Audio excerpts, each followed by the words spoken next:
2009년 일본의 이시카와 사람들은 전에 본 적이 없는 종류의 비를 보았습니다. 올챙이가 비처럼 쏟아졌어요. 첫 번째 이유는 그날 바람이 너무 강해서 올챙이들을 순식간에 들어올려 실어 날랐기 때문입니다. 두 번째 가능한 이유는 갈매기와 같은 큰 새들이 둥지로 날아가던 도중에 올챙이들을 떨어뜨린 것일 수도 있어요. 일부 과학자들은 올챙이들이 물 분출구에 의해 땅에서 솟아났고 나중에 비처럼 내렸다고 믿고 있습니다. 그런데 그날 사람들은 올챙이뿐만 아니라 물 웅덩이 대신에 개구리와 물고기가 땅 위에 있는 것도 발견했어요. 그리고 벌레가 비처럼 내릴 수도 있습니다.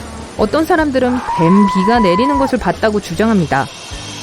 켄터키주 베스카운티에서 1876년 화창한 봄날에 있었던 일입니다. 크라우치 부인은 집 마당에서 비누를 만들고 있었는데 갑자기 고기가 하늘에서 떨어지기 시작했습니다.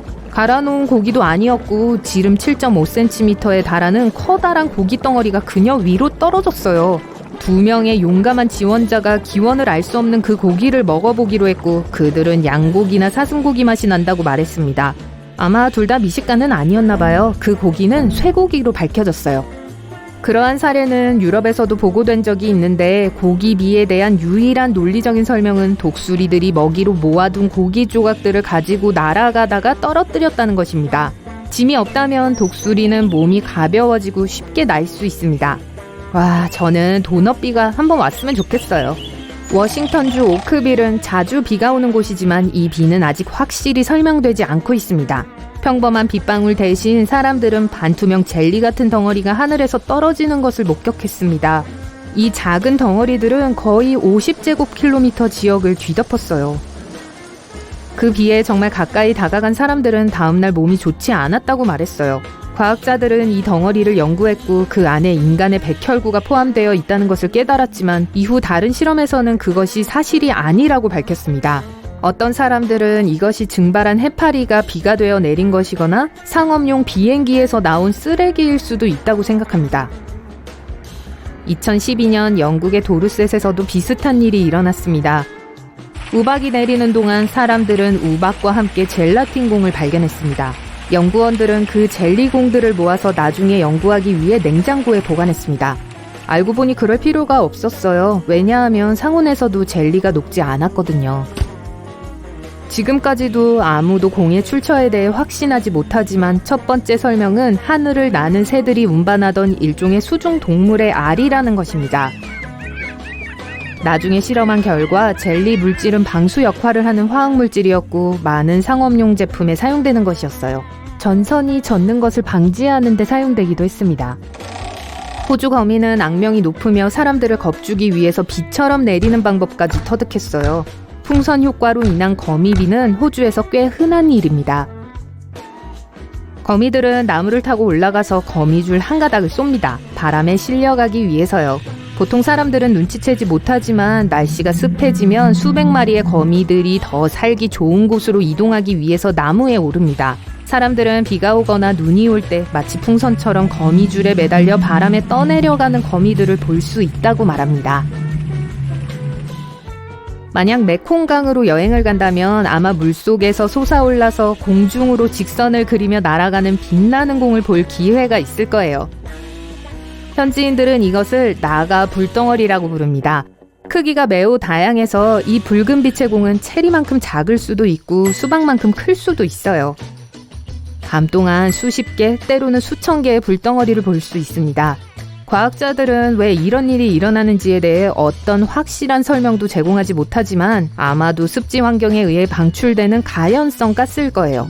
하지만 한 지역 미신은 이 모든 것이 메콩에 살고 있는 거대한 뱀 때문이라고 주장합니다. 토네이도성 용오름은 육지에서 발생하는 것이 아니라 물 위에서 발생하는 토네이도입니다. 토네이도의 속도는 정말 빠를 수 있어요. 물은 모아지고 부분적으로 끌어올려집니다. 물고기와 심지어 거북이를 공중으로 끌어올리기도 합니다. 사실 물고기비 또한 이 기이 현상으로 설명될 수 있습니다. 같은 현상이 눈 위에서도 일어날 수 있지만 그건 매우 드문 일입니다. 눈 용오름의 사진은 6장 뿐인데 그중 4장은 온타리오에서 찍힌 것입니다. 이 기상현상은 공기온도가 매우 낮은 반면에 물이 안개를 생성할 만큼 충분히 따뜻할 때 발생합니다. 거의 불가능에 가깝죠. 용암은 빨갛고 하늘은 파랗습니다. 저와 여러분은 밝은 면에 있어요. 네, 제가 지어냈어요. 하지만 용암이 빨갛다는 사실은 바뀔 수 있습니다. 특히 인도네시아에 위치한 카와 이젠 화산에서 용암이 흘러나오는 것을 보면 그렇습니다.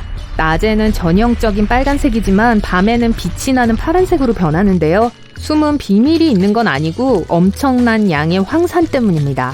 이 화산은 또한 세계에서 가장 큰 산성 분화구 호수를 가지고 있습니다.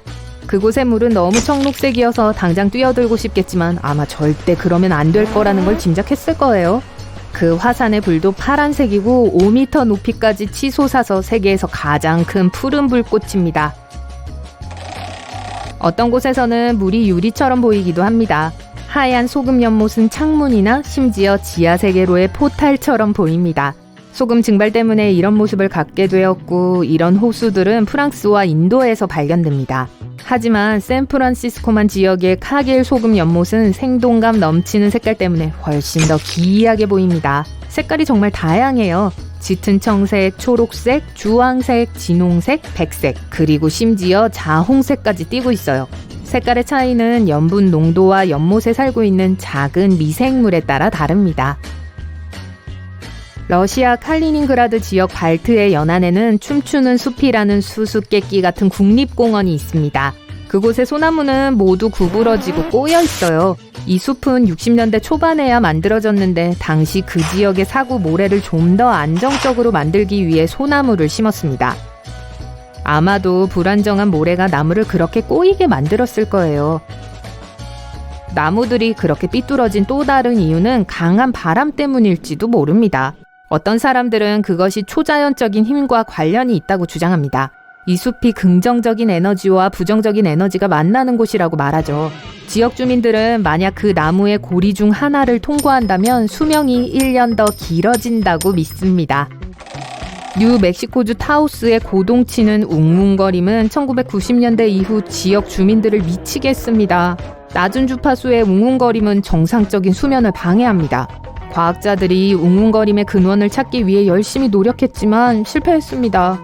그들은 기계적인 장치 때문이거나 심지어 동물 때문일 거라고 생각했어요. 예를 들어 서부 시애틀의 웅웅거림은 일종의 물고기와 관련이 있었습니다. 영국, 호주, 그리고 미국의 몇몇 지역에서도 다른 종류의 웅웅거림이 들렸습니다. 다행히도 세계 인구의 약 2%만이 이 소리를 들을 수 있습니다.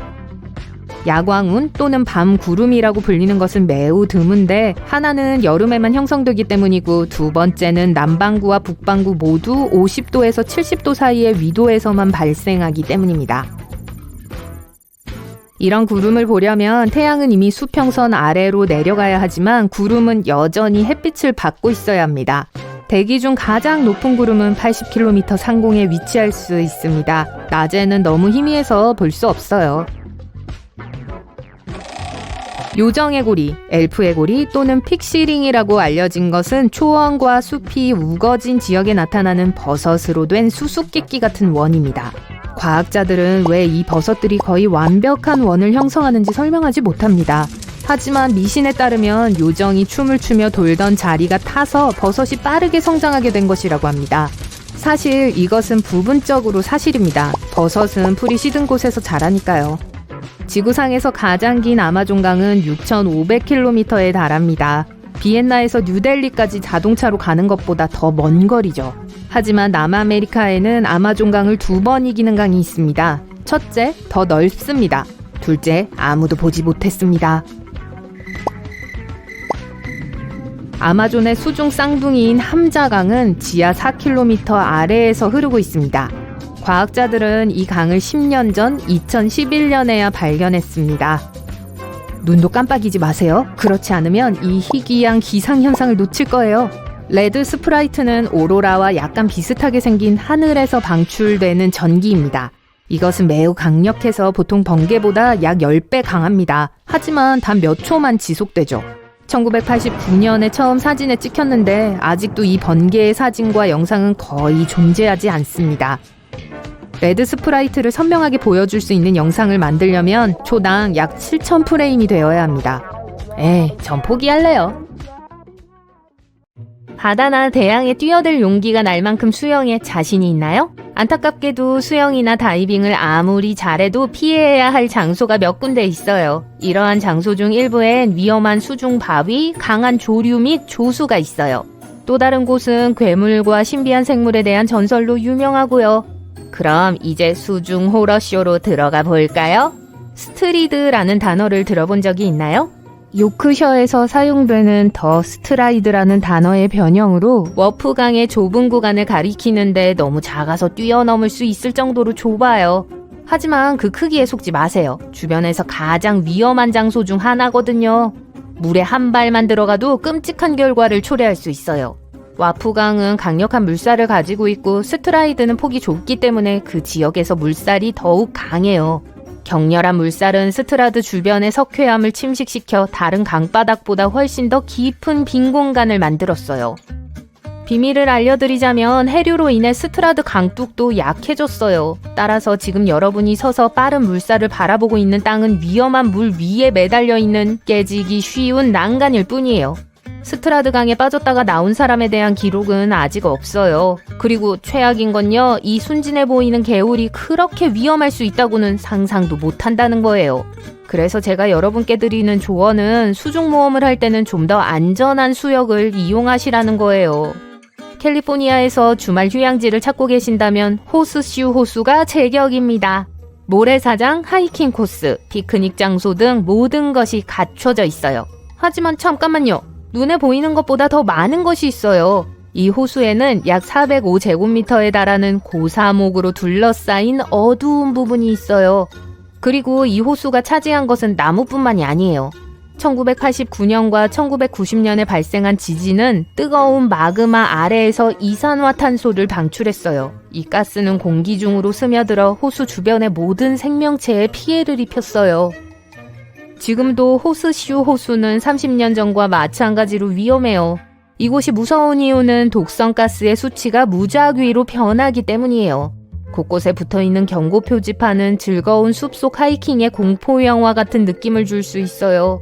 하와이 카우아이에는 관광객들에게 인기 있는 여행지였던 멋진 폭포들이 모여 있습니다. 키프 폭포는 한때 수영과 다이빙을 즐기기 위한 명소였어요. 폭포에 가려면 흙길을 따라 한참을 걸어야 했고 마침내 6m가 넘는 높이의 폭포가 아래의 수정처럼 맑은 웅덩이로 쏟아지는 숨막히는 광경에 도착할 수 있었죠. 하지만 2011년부터 일반인의 출입이 금지됐어요. 왜였을까요? 키프 폭포에서 많은 사고가 발생했기 때문이에요. 물론 폭포 꼭대기에서 뛰어내리는 것이 분명한 이유겠지만 그 외에도 훨씬 더 많은 미스테리한 사건들이 있었어요. 목격자들은 폭포 아래쪽에서 평화롭게 수영을 즐기던 수영객들이 갑자기 수면 아래로 끌려 내려갔다는 이야기를 해요. 이러한 사고에 대한 명확한 설명은 밝혀지지 않았어요. 현지인들은 이 모든 것이 시끄러운 관광객의 방해를 싫어하는 물의 정령 모호 때문이라고 믿어요. 수영장 바닥에 강력한 소용돌이가 있다는 이론도 있어요. 어쨌든 가이드 출판사들은 더 이상 키프 폭포에 대해 언급하지 않고 있고 무단 침입은 엄중하게 처벌돼요. 태국만에 위치한 삼해산홀은 스릴을 추구하는 다이버들에게 최고의 장소지만 가장 위험한 곳이기도 해요. 수심이 약 85m인 이곳은 이 지역에서 가장 깊은 다이빙 장소예요. 하지만 이곳을 피해야 할 장소로 간주하는 이유가 수심이 깊어서인 것만은 아니에요. 이 지역은 대형 유조선의 주요 운송 구역이에요. 구멍 주변의 강한 해류는 다이빙을 더욱 위험하게 만들죠. 그것도 모자라 삼해산홀에는 의심하지 않는 다이버들을 쉽게 공격할 수 있는 치명적인 창꼬치들이 서식하고 있어요. 물이 너무 탁해서 시야가 거의 제로에 가깝기 때문에 이 공격적인 바다 생물을 발견하기가 어렵죠. 전체적으로 삼해산홀은 숨막히게 아름답지만 매우 위험한 장소로 강철 같은 신경을 가진 숙련된 다이버들만 탐험해야 합니다. 세계 상어 공격의 수도인 뉴스미나 비치에 대해 알려드릴게요. 플로리다 볼루시아 카운티에서 편안한 휴양지를 찾고 계신다면 이 해변은 다시 생각해보시는 게 좋을 거예요. 뉴스미나 비치 주변 바다에는 물고기가 넘쳐나기 때문에 상어가 많이 모여들어요. 실제로 이 지역에서 상어 공격이 너무 많이 보고돼서 세계 상어 공격의 수도라는 별명을 얻기도 했어요. 과학자들조차도 이곳에 수영을 하러 가면 적어도 한 마리 이상의 상어를 가까이 볼 수 있다고 경고하고 있어요. 3m 정도의 거리인데 대부분의 경우 눈치채지 못할 수도 있어요. 설상가상으로 가장 위험하고 공격적인 상어 중 하나인 황소상어가 이 해역에서 발견됐습니다. 다시 한번 카우아이가 이 목록에 올랐어요. 하나카피아이 비치라고 불리는 나팔리 해안의 해변은 지상의 천국처럼 보이지만 속지 마세요.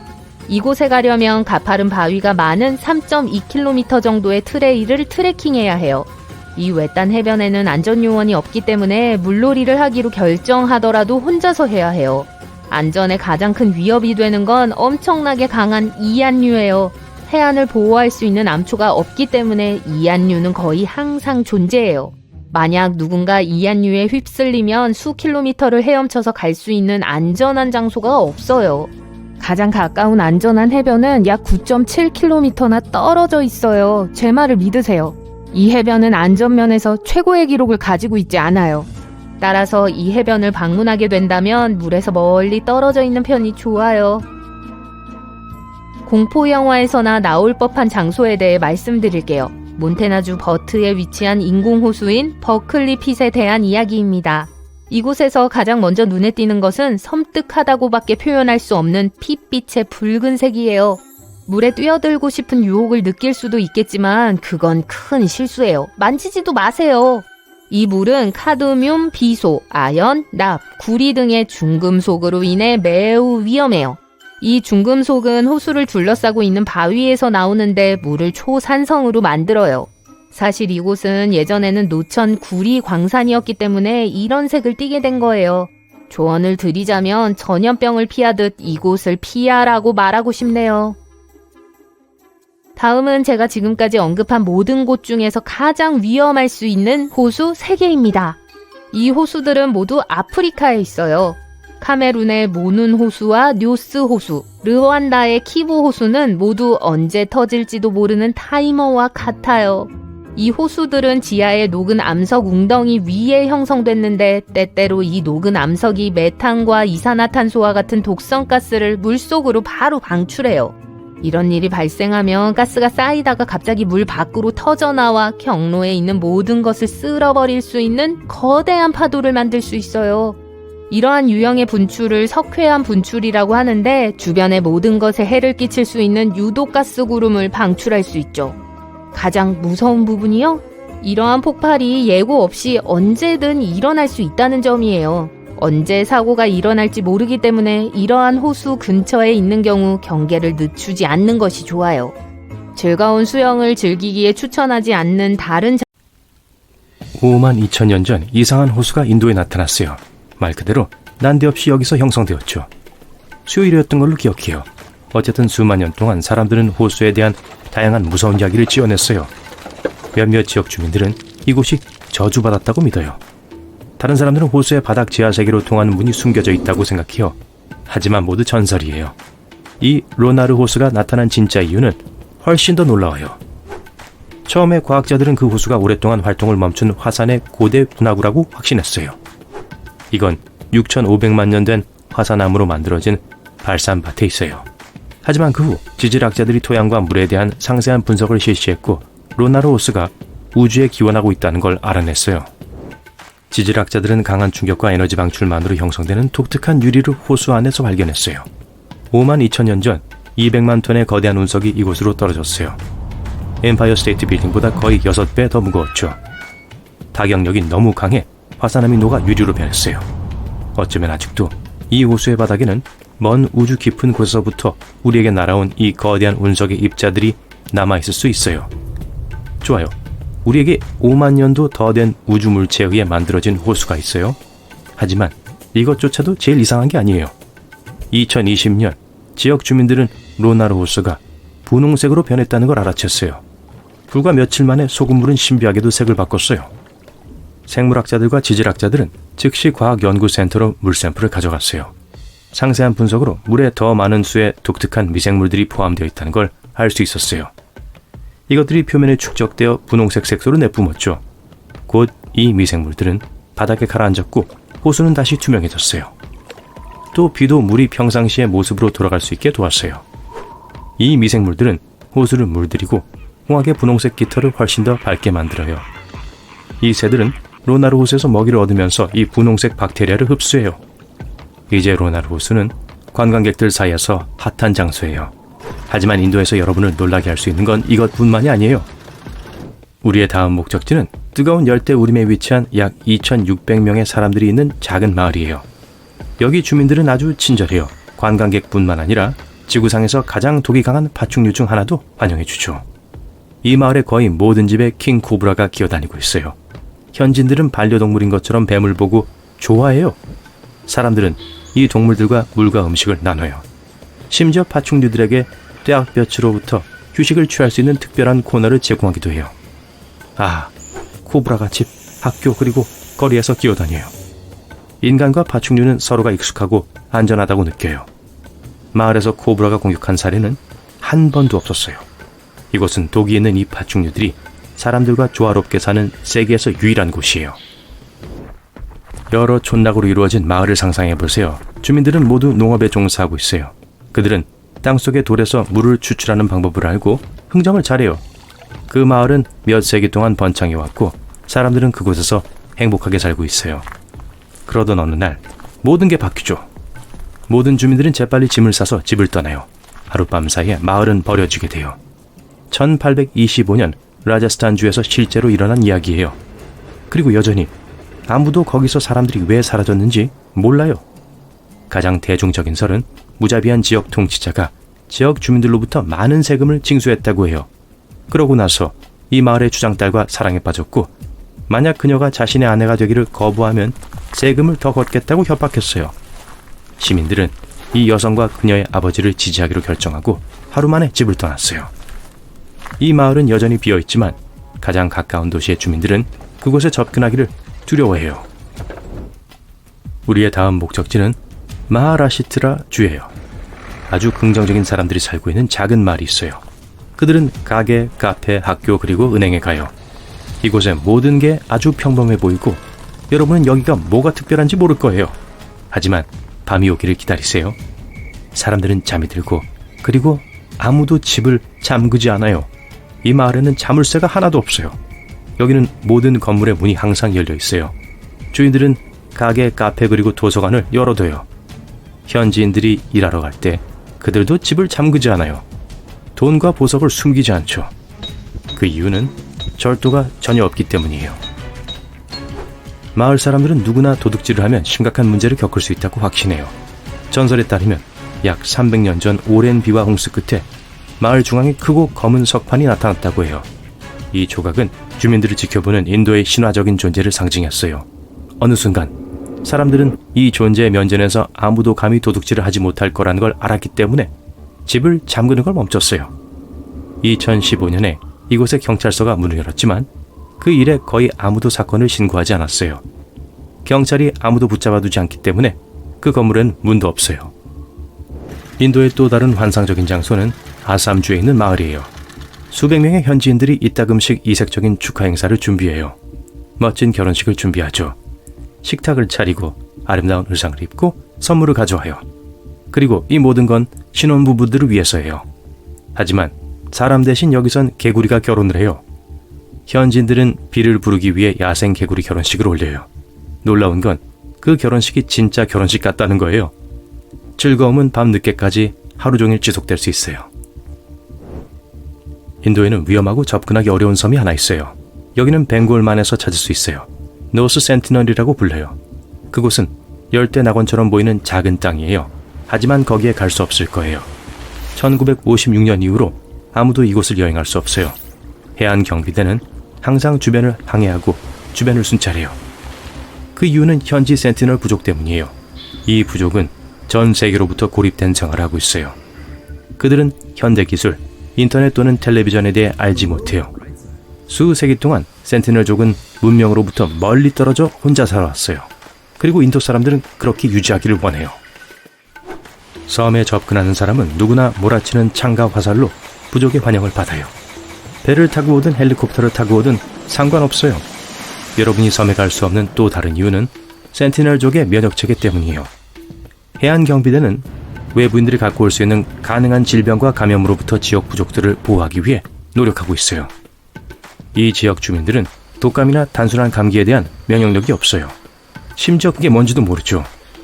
또 섬 주변에는 산호초와 석회암이 있어서 대형 선박의 통행을 상당히 복잡하게 만들어요.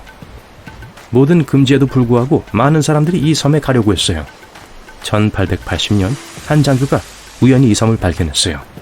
그는 해안으로 가서 코코넛 야자 재배의 이상적인 고귀한 땅을 발견했어요.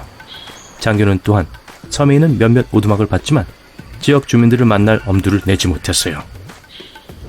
탐험가들과 여행자들은 섬 사람들에게 선물로 물고기를 여러 번 주었어요. 지역 주민들은 그걸 받고는 더 많은 걸 요구했지만 여전히 자신들의 집에는 접근하지 못하겠어요. 이 부족들이 세계에서 가장 배우기 어려운 언어 중 하나로 의사소통을 하기 때문에 이 부족과 친구를 사귀는 것도 어려웠어요. 과학자들과 언어학자들은 수십 년 동안 이 언어를 연구해왔어요. 20세기 말 외부인들은 부족과 관계를 맺는데 약간의 진전을 이뤘어요. 1991년 인류학자팀이 섬 사람들을 큰 배에 태워 초대했어요. 그들은 부족원들에게 코코넛 구러미들을 주었어요. 아마도 여기서 짐을 떠맡다라는 말이 나왔을 거예요. 아님 말고요. 아니면 이 사람들은 그냥 내버려 두죠. 어때요? 완벽한 파도를 타고 서핑하고 있다고 상상해보세요. 그런데 갑자기 파도가 얼어버렸어요. 뭐 분명 소름 끼치게 들리지만 현실에선 일어날 수 없는 일이죠. 그쵸? 땡! 남극 대륙에서 굉장한 얼어붙은 파도를 볼 수 있어요. 이 파도들은 얼음이 압축되어 계속 증가하는 압력이 기포를 쥐어짜낼 때 형성돼요. 아름다운 파란색은 얼음이 녹고 다시 얼어서 생긴 결과예요. 여름이 시작되면 콜롬비아의 평범해 보이는 강이 액체 무지개로 변해요. 세계에서 가장 아름다운 강으로 알려진 카노 크리스탈레스는 오색으로 반짝여요. 빨강, 검정, 초록, 파랑, 노랑으로요. 1년 중 6개월 동안만 이렇게 보여요. 왜냐하면 강에 밝은 색조를 주는 수생식물이 마법을 부리려면 적절한 수위와 햇빛의 양을 필요로 하기 때문이에요. 호주는 킴벌리 지역 해안에 있는 독특한 수평 폭포의 본거지예요. 이건 사실 두 개의 좁고 정렬된 바위 사이를 흐르는 빠른 조수의 흐름일 뿐이에요. 조수는 9.1m까지 상승할 수 있어요. 밀물이 바뀔 때마다 폭포는 거꾸로 떨어지죠. 또 호주에는 세계에서 가장 큰 단일 암석이 있어요. 너무 커서 커다란 언덕처럼 보일 정도죠. 둘레가 9.7km, 높이가 351m예요. 바위는 아주 오랫동안 있었기 때문에 가장자리가 침식되고 있어요. 이 진흙벽돌 건물들은 7층 높이인데 며칠 동안 태양 아래에서 구워진 비옥한 흙, 건초, 그리고 물로 만들어진 벽돌로 지어졌어요. 1층은 가축과 곡식을 보관하는 데 사용되었고 위층은 침묵과 좋은 경치를 보기 위한 장소였죠. 바위를 통해 물이 흐르는 곳으로도 알려진 애리조나주의 엔틸로프 캐니언에는 구멍이 뚫린 협곡이 2개 있어요. 몇 년 동안 사암을 흐르는 물이 아주 특별한 그림 같은 형태를 만들어냈어요. 만약 나미비아의 나미브 사막에 메마른 땅에 발을 디딘다면 섬뜩한 풍경을 볼 준비하세요. 직경 1.8m에서 15m 사이에 무수한 원형 패치들을 볼 수 있게 될 거예요. 벌집 모양의 패턴으로 조직된 이것들은 지평선을 향해 2414km를 가로질러 뻗어 있어요. 이 패치들은 요정 서클이라고도 알려져 있는데 이 미스터리의 설명을 들으면 실망할지도 몰라요. 토양의 방사능으로부터 모래 흰개미의 활동에 이르기까지 많은 이론들이 있지만 아무도 이 원의 기원을 확실히는 알지 못해요. 하와이에 있는 할레아칼라산은 세계에서 가장 조용한 곳 중 하나예요. 국립공원 관리자들은 이곳에서 측정할 소리를 거의 찾지 못했어요. 이 장소는 하와이어로 태양의 집이라는 뜻이에요. 100만 년 전에 활동했던 화산 덕분에 형성되었죠. 용암이 오랜 세월에 걸쳐 쌓여 산으로 자랐어요. 예측할 수 없는 자체적인 기후와 날씨를 갖고 있어요. 세계에서 가장 고립된 7대양의 에든버러 정착촌을 여행하는데 배로 남아프리카에서 거의 일주일이 걸려요.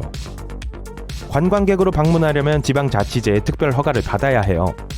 약 300명의 현지인들은 서로를 가족처럼 대하고 먹거리를 직접 키우고 섬을 흠잡을 데 없이 깨끗하게 유지해요. 호주의 다인트리 숲은 세계에서 가장 오래된 열대우림이에요. 1억 년 이상 존재해오고 있죠.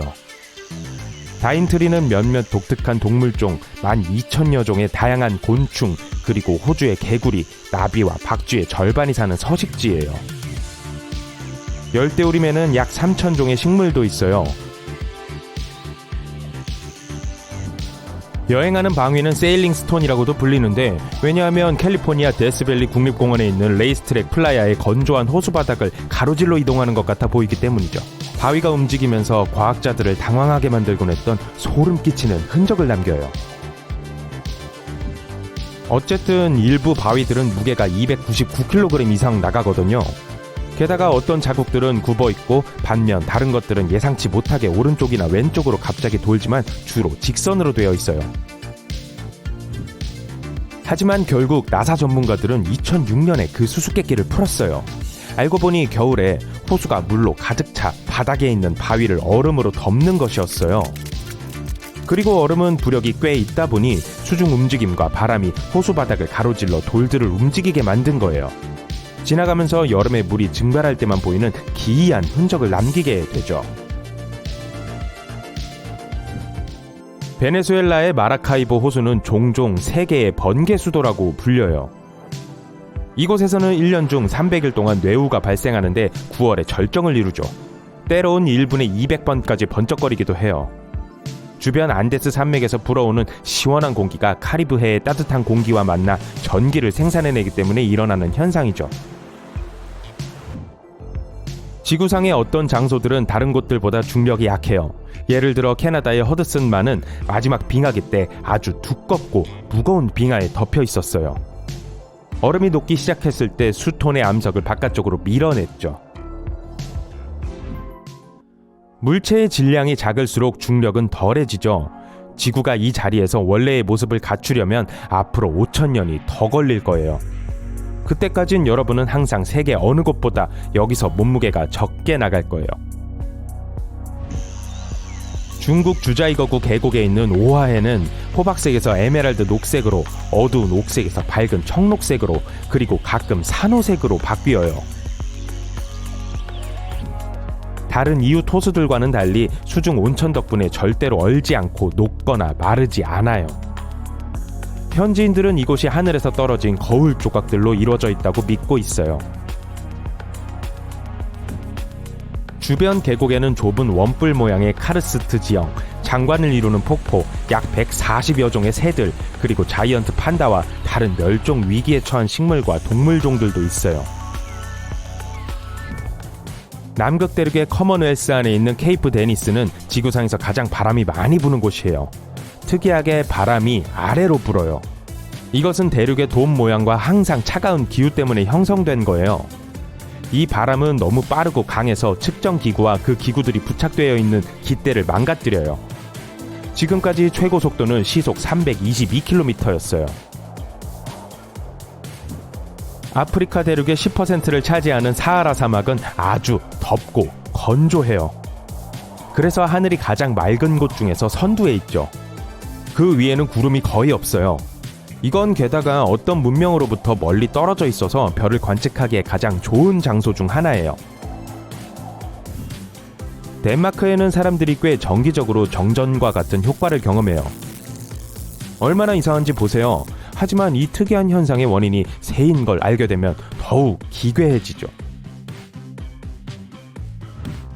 매년 봄과 가을에 수백만 마리의 찌르레기가 스웨덴, 핀란드, 노르웨이에서 영국, 벨기에, 프랑스로 향한 연례 이동을 시작해요. 덴마크는 소트솔이라는 덴마크어로 검은 태양을 뜻하는 이것을 관찰할 수 있는 행운의 장소예요. 새들은 정보를 교환하고 따뜻하게 지내기 위해 큰 무리를 지어 다녀요. 새들은 착륙 전에 춤추는 것 같은 동작을 보여요. 하지만 사실 포식자들을 쫓아내기 위해 다양한 대형을 만드는 거예요. 비록 새들이 고도로 동기화된 패턴으로 날지만 사람들은 그 거대한 무리들이 무질서하게 모양을 바꾼다고 생각하죠. 검은 태양은 해가 질 때 20분 동안만 지속되며 이 현상을 보려면 빠르거나 운이 좋아야 해요. 바뷰다의 핑크샌드 비치의 솜사탕색의 비밀은 그 위에 부서진 산호와 그 아래에 살고 있는 작은 적색 단세포 유기체 때문이에요. 이 혼합을 씻어낼 정도로 파도가 강할 때 그 유명한 색조를 볼 수 있을 거예요. 이곳에 흠잡을 데 없는 청결함의 비밀은 공공시설이 없고 다른 카리브해 섬보다 덜 붐비는 데 있어요. 호주 피카니니 연못이 형성되는 데는 수천 년이 걸렸어요. 그 시간 내내 지하의 담수가 석회암을 통해 천천히 지표면으로 이동하고 있었어요. 그게 하얀 석회암 벽이 있는 커다란 수중 동굴을 형성했죠. 여기서 다이빙하려면 특별 허가증이 필요한데 확실히 그럴 만한 가치가 있어요. 바타라 협곡 폭포에는 누구나 걸어서 건널 수 있고 멋진 사진을 찍고 심지어 피크닉도 할 수 있는 3개의 자연다리가 있어요. 비록 누가 한가운데 구멍을 뚫은 것 같아 보이지만 이 폭포는 수백만 년 동안 지속되어 온 석회암 침식의 결과물이에요. 수도 베이루트에서 2시간 거리에 있는 탄누린 마을의 위에 있어요. 기네스북에 따르면 인도의 메갈라야 주에 있는 한 마을이 지구상에서 가장 습한 걸로 기록되어 있어요. 이곳의 연 평균 강우량은 약 11m예요. 벵골만에서부터 비를 가득 머금은 구름을 몰고 오는 따뜻하고 습한 몬순 바람의 결과죠. 이게 강과 폭포로 흘러들어 결코 멈추지 않아요. 들판에서 일하는 현지인들은 어떻게든 자신을 보호하기 위해 항상 바구니 같은 덮개를 착용하고 있어요. 약 3,500명의 인구가 있는 레크네스 마을은 북극권 한계선 위에 있는 노르웨이에 위치해 있어요. 같은 위도에 있는 다른 곳들에 비해 유난히 기후가 따뜻해요. 1월의 평균 최저 기온은 영하 1.1도이고 0도 이하로 떨어지는 경우는 드물어요. 7월 평균 기온은 섭씨 11.7도인데 이건 유럽의 많은 지역에선 꽤 평범한 온도죠. 아, 중력 이 무정한 놈. 뭐 돌에 걸려 엎드려 넘어졌을 때 그런 생각이 들어요. 물론 전 덜렁대진 않아요. 알죠? 어쨌든 중력은 변함없는 거 맞죠? 이 변화무쌍한 세상에서 우리가 항상 의지할 수 있는 완전 흔들리지 않는 거 말이에요. 그러니까 사람과는 다르죠. 로맨틱하지 않나요? 미안해요. 하지만 생각하는 것만큼 솔직하고 명백하지 않다고 한다면요. 지구상에는 중력이 미쳐버린 것 같이 반응하는 곳이 있어요. 그래서 여길 클릭한 거잖아요. 그럼 한번 볼까요? 인도 레 마그네틱 힐. 인도에는 전 세계 관광객들을 끌어들이고 있는 도로가 펼쳐져 있어요. 주변 풍경과 다를 바 없고 아주 특이하고 약간 소름 끼치는 일이 아니라면 눈치도 못 채고 그냥 쉽게 지나칠 수도 있어요. 마그네틱 힐의 경사면을 올라가는 곳에 차를 세우고 중립을 걸면 차가 위로 기어 올라가기 시작해서 결국 시속 20km의 속도에 도달하게 될 거예요. 이름에서 알 수 있듯이 차를 언덕 위로 끌어올리는 일종의 자기력이 작용하고 있다고 해요. 게다가 비행기도 이곳에선 고도가 높아진다고 해요. 하지만 회의론자들은 다른 설명을 제시해요. 사실 언덕을 내려가는 건데 단지 지형이 위로 올라가는 환상을 만들어내고 있다는 거죠. 그 반대도 마찬가지고요. 진실이 무엇이든 전 직접 보고 싶네요. 여러분도요? 아래 댓글에 알려주세요. 폴란드 구부러진 숲 노베 자르노브 마을 근처에 숲이 있는데 그 깊숙한 곳에서 이상하게 생긴 소나무들을 발견할 수 있어요. 1930년대에 심어진 거의 뿌리부터 북쪽으로 급격히 꺾여 반원 모양으로 위로 자라나고 있는 400그루의 나무가 있어요. 과학자는 나무의 이상한 성장에 대해 다양한 이론을 제시했지만 아무도 무엇이 나무들을 그렇게 만들었는지 확신하지 못하고 있어요. 어떤 사람들은 인위적인 것이라고 하고 또 어떤 사람들은 나무를 이렇게 밀어낸 것이 중력 이상이라고 믿고 있어요. 하지만 이 이론의 문제점은 몇 년 동안 중력이 머물렀다는 건데 오직 나무에만 영향을 끼쳤다는 거예요. 아직도 어쨌든 확실한 설명이 없으니 누가 알겠어요? 페루 제도 폭포, 위로 올라가는 폭포 본 적 있나요? 아이슬란드와 스코틀랜드 중간쯤에 있는 페루 제도에서 볼 수 있어요. 하지만 제가 신비로운 님이 물을 바위 위로 밀어 올린다는 믿을 수 없는 이야기를 해주길 기대했다면 죄송해요. 그런 건 없어요. 하지만 사실은 어쨌든 입이 떡 벌어져요. 이곳의 바람이 아주 강력해서 물을 들어올렸다가 다시 위로 던져버려요. 메리 포핀스가 우산을 쓰고 여행할 수 있었던 것도 이런 바람 때문이었던 것 같아요. 좋은데요? 사실 이 폭포는 독특하지 않아요. 지구에는 바람이 중력을 거스르는 듯한 환상을 만드는 곳이 몇 군데 더 있어요. 예를 들어 영국에는 바람과 끊임없이 싸우는 폭포가 있는 킨더강이 있어요. 바람이 너무 강해서 폭포물의 절반은 밑바닥에 닿지도 못하고 그냥 날아오르는 것처럼 보여요. 미국 네바다주 후버댐, 높이가 약 221m인 댐 꼭대기에 올라간다면 약간의 속임수를 써볼 수 있을 거예요. 물 한 병을 가져다가 가장자리에 부어보세요. 이제 물이 흘러내리는 대신 위로 흐르는 걸 보게 될 거예요. 다시 말하지만 이건 마법이나 비정상적인 현상이 아니에요. 페로제델 폭포처럼 이곳에 물이 떨어지기에 바람이 너무 강한 거죠. 근데 여기는 직접 해볼 수 있어서 더 인상적이에요. 한국 도깨비도로, 또 다른 도로에 위치한 중력이 이상한 곳이에요. 지역 주민들은 땅에 빈 깡통이나 병을 놓으면 즉시 위로 굴러 올라가기 시작하는 걸 보고 알게 되었죠. 하지만 세계의 다른 곳들과는 달리 도깨비길은 그냥 착시현상으로 만들어진 게 아니에요. 경사면을 내려가면 오르막길을 가는 것 같지 않아요. 모든 게 꽤나 정상으로 느껴지죠. 하지만 구를 수 있는 물체를 내려놓으면 굴러가야 할 방향의 반대 방향으로 가게 될 거예요. 현지 당국은 빠르게 그 아이디어를 얻어 호기심 많은 관광객들을 신비한 길로 안내하는 표지판을 설치했어요. 버마 황금바위, 만약 요즘은 미얀마로 불리는 버마에 가게 되면 이 유명한 곳을 꼭 방문하세요. 벼랑 끝에 금박으로 덮인 바위가 있고 그 위에 작은 탑이 세워져 있어요. 이 바위의 인상적인 점은 바위가 절벽에 살짝 닿은 채로 버티고 있다는 거예요. 사실 바위가 언제든 금방이라도 떨어질 것처럼 보이지만 수세기 동안 이렇게 서 있었어요. 게다가 탑 위에 세워진 탑도 최근에 새로 추가된 탑이 아니기 때문에 꽤 드문 광경이죠. 바위는 이렇게 말하고 있는 것 같아요. 중력? 그런 건 신경도 안 써요. 전설에 따르면 바위를 제자리 있게 해주는 게 부처의 머리카락 한 가닥이라고 해요. 전 그런 건 잘 모르겠지만 바위가 절벽에 붙어 있지 않은지 여러분은 직접 확인할 수 있어요. 그럼에도 2500년 동안 꼼짝도 하지 않고 있죠. 뭔가 있는 게 분명했죠. 아르헨티나 다바스코의 돌. 난 중력을 거역한다 라고 크게 소리 지르는 게 있다면 그건 다바스코의 돌이에요. 300톤이나 되는 거대한 바위가 절벽 끝에 위태롭게 서 있는데 바람의 좌우로 약간씩 흔들리고 있어요. 사람들은 심지어 가장자리 아래 유리병을 놓아 확인하기도 했어요. 바위가 또 움직이자 폭발했죠. 불행하게도 한 세기 전에 있었던 것이기 때문에 지금은 이 자연의 경이로움을 볼 수 없어요. 1912년 바위가 말 그대로 수백 년 동안 차지하고 있던 자리에서 갑자기 떨어졌어요. 탄딜 인근 마을 사람들이 이 사건을 너무 애석해하며 95년 후인 2007년에 이 돌을 복원하기로 결정했어요. 뭐 일일이 다 조립할 순 없었지만 바위에 플라스틱 모조품을 만들어 같은 장소, 심지어 같은 위치에 두었어요. 그래서 오늘도 탄딜에 오면 유명한 균형 잡고 있는 바위를 볼 수 있어요. 지금은 물론 하나의 상징물이 되었지만요. 더 이상 흔들리지 않고 무게도 9톤에 불과하지만 그래도 한눈에 바로 들어오죠. 미국 와이오밍주 데빌스 타워, 영화 미지와의 조우에 나오는 이곳을 기억하나요? 못 봤다면 가서 보고 오세요. 하지만 지금 바로 말고요. 이곳은 마법을 본 것 같지도 않고 눈앞에서 중력을 속이지도 않아요. 제 목록에 있는 다른 장소들에 비하면 완전 지루하게 들리죠? 그쵸? 하지만 데빌스 타워의 진짜 놀라운 특징은 과학자들이 애초에 이게 어떻게 존재하게 되었는지를 설명할 수 없다는 거예요. 보면 벽이 엄청 가팔라서 말 그대로 수직인 높이가 265m인 안반층이에요. 하지만 그게 주가 아니에요.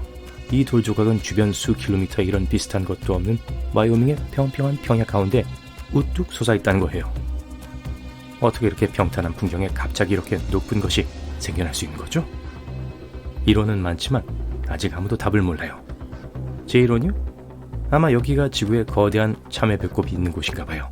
아니면 여러분이 더 나은 이론을 생각해보세요. 미국 오리건주 보르텍스, 오리건주 골드힐의 신비한 집은 중력을 거스르는 효과로 방문객들을 놀라게 해요. 항상 옆으로 기대고 균형을 잡기 위해 뭔가를 붙잡고 똑바로 서 있을 수 없어요. 공은 위로 굴러가며 어디에 두든 완벽하게 서 있는 빗자루도 있어요. 반잣집에 있는 다른 모든 것들과는 다르게 말이죠. 이 지역 원주민 부족들은 이 집이 지어지기 전부터 금단의 땅이라고 불렀고 이곳으로의 접근을 피했죠. 하지만 이 반잣집 주인은 이곳을 명소로 바꾸기로 결심했고 성공했어요. 그들은 이곳에 미스터리한 분위기를 조성했고 여기에 대한 걸 뉴스와 신문에 그리고 나중엔 인터넷에 퍼뜨렸어요. 그리고 짜잔! 완벽한 변칙이 만들어졌어요. 사실 이건 신기한 것에 지나지 않아요. 눈과 다른 감각을 속이는 인간이 만든 착시 현상이죠. 캐나다 허드슨만. 좋아요. 그동안 상당히 애매한 것들에 대해 얘기했지만 이번엔 진짜를 따르트해요. 허드슨만 변칙이에요. 이곳은 아마도 지구상의 어느 곳보다도 진짜로 중력이 낮은 세상 유일한 곳일 거예요. 이 차이가 정밀 장비로 측정되었기 때문에 회의론자들도 이걸 비웃을 순 없어요. 그럼 여기 중력이 예를 들어 달만큼 낮다는 뜻인가요? 불행하게도 아니면 다행인가요? 아직 모르겠네요. 차이는 미미해요. 정확한 값은 0.005% 또는 200분의 1이에요. 아무리 노력해도 느낄 수는 없지만 그곳에 있어요. 과학자들은 약 10,000년 전에 이 지역을 덮었던 빙상 때문에 이런 이상이 존재하는 거라고 해요. 이게 암석을 너무 압축시켜서 아직도 완전히 회복할 수 없고 허드슨만의 중력장을 변화시킨 거예요. 하지만 언젠가 이 지역도 중력이 정상으로 돌아올 거예요. 그럼 전 문워크는 못하겠네요. 지구에는 비행기가 날 수 없는 곳들이 있어요. 보안이나 비밀 유지의 이유로 들어갈 수 없는 비행 금지 구역들이죠. 보호구역에는 5가지 종류가 있어요. 문화, 정치, 역사, 환경적 중요성, 그리고 방문객의 안전을 보장하기 위한 구역 등이 있죠. 그중 가장 유명한 곳들을 살펴봅시다. 먼저 워싱턴 DC, 미국의 백악관이에요. 철저히 보호되고 있는 곳이죠. 해발 5,500m 이하라면 아무도 그 위를 날아갈 수 없어요. 백악관과 가까운 곳에 공항이 있는데 이 제한은 조종사와 승객들에게 많은 어려움을 주죠.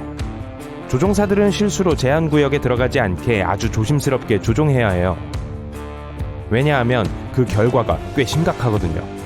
승객들은 보통 비행 시작 시에 별로 즐거운 시간을 보내지 못해요. 모두 보호구역에 들어가는 걸 피하기 위해 조종사들이 수행하는 것들 때문이죠. 2005년에 한 번은 한 조종사가 실수로 이 구역으로 방향을 틀었어요. 그리고 그것 때문에 미국 국회의사당이 대피를 했어요. 그들은 절대 만전을 기해요. 만약 보호구역에 누군가 혹은 뭔가가 있는 경우 기본적으로 위험하다고 간주하죠. 다음은 캠프 데이비드예요. 1938년 미국 메릴랜드 시골에 지어졌어요. 원래 캠프의 이름은 하이캐톡틴이었어요. 하지만 1953년 미국의 34대 대통령 드와이트 D 아이젠하워가 자신의 아버지와 손자를 기리기 위해 캠프 데이비드라고 이름을 지었어요. 캠프 데이비드는 미국 대통령의 시골 별장이에요. 또한 외국 대표의원들을 모시는 데에도 사용되죠. 이곳에 중요한 사람들이 많이 머물고 있기 때문에 그 주변으로 5km의 비행금지 구역이 있고 해수면 위 8km의 비행금지 구역이 있어요. 다음 장소도 미국의 전직 대통령 중 한 명에게 중요했어요. 부시가의 저택은 메인주에 있는 조지 부시 가족의 여름 별장이에요. 그 가족들은 여전히 이곳을 자주 방문해요. 그래서 해발 300m보다 낮으면 이곳 상공을 비행할 수 없어요. 또 다른 비행금지 구역은 케네디 우주센터예요. 해발 1500m 아래라면 아무도 그 위를 날 수가 없어요. 이곳은 나사의 섬 안팎의 활동 때문에 철저히 보호되고 있어요. 다음 장소는 여기 캐나다와의 국경에 있는 미국 미네소타 북부예요. 이 황야지대는 바운더리 워터스 카누 지역 자연보호구역이라고 불려요. 이곳은 국립휴양지이자 미국에서 가장 많은 사람들이 하이킹, 낚시, 카누를 타러 가는 방문객이 많은 야생지역이에요. 이 아름다운 자연지대 보호는 1902년에 시작되었어요. 1949년 전체 지역의 영공 해발 1200m 이내도 보호받게 되었어요. 이곳에서는 모터보트와 스노우모빌도 금지되어 있어요. 모두 자연의 아름다움과 황야를 보호하기 위해서죠.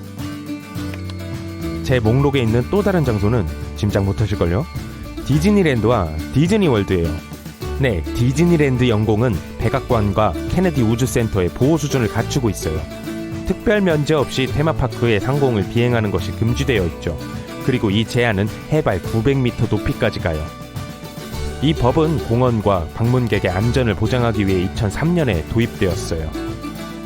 요즘에는 단 하나의 비행기나 드론도 이곳의 상공을 비행하는 걸 절대 볼 수 없을 거예요. 특별 허가를 받지 않는 한 말이죠. 이제 세계로 가볼게요. 미국에만 이런 금지법이 있는 게 아니에요. 세계에는 제가 이미 언급한 곳과 같은 보호구역들이 더 많이 있어요. 지구 표면에 있는 이 거대한 구멍부터 시작해볼게요. 지름이 1200m예요. 이것은 세계에서 가장 높은 빌딩인 부르즈 할리파보다 더 커요. 사실 부르즈 할리파의 1.5배죠. 또 깊이는 525m 이상인데, 즉 구덩이에 140층짜리 건물이 들어갈 수 있다는 뜻이에요. 이 거대한 구덩이는 시베리아의 마을인 미르니에 위치한 다이아몬드 광산이에요. 이곳의 겨울 평균 기온은 섭씨 영하 35도예요. 위험해서 광산 위로 헬리콥터를 띄울 수 없어요. 광산이 너무 커서 공기의 흐름을 엉망으로 만들어요. 광산 내부의 공기는 바깥보다 훨씬 따뜻해요. 그리고 이 두 공기의 흐름이 섞이면 소용돌이가 생기죠. 만약 헬리콥터가 이곳을 지나가면 소용돌이가 그걸 끌어당길 거예요. 그러면 기계의 고도가 떨어져 추락하게 될 거예요. 또 다른 장소는 버킹엄 궁전이에요. 군주들을 보호하기 위해 이 건물 상공을 비행하는 게 금지되어 있어요. 이 궁전은 단순히 여왕이 거주하는 곳이 아니에요.